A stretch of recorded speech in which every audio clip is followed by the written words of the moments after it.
உங்களுக்கு 40 முதல் 50 வயதாகிவிட்டதா? அப்படியென்றால் இதை அவசியம் கேளுங்க. உடனே மனது ஏற்காது, ஆனால் இதுதான் உண்மை. நம்மில் யாருமே இன்னும் பல ஆண்டுகள் உயிரோடு இருக்கப் போவதில்லை. போகும்போது எதையும் எடுத்துக்கொண்டு போகப் போவதில்லை. ஆகவே சிக்கனமாக இருக்காதீங்க.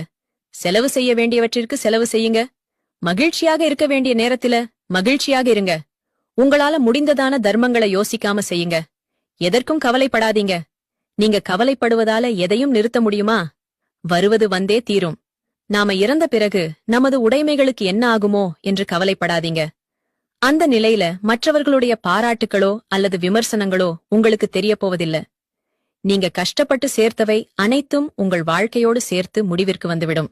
உங்களை கேட்காமலேயே அவைகள் முடிக்கப்பட்டுவிடும். உங்களின் குழந்தைகளைப் பற்றி கவலைப்படாதீங்க.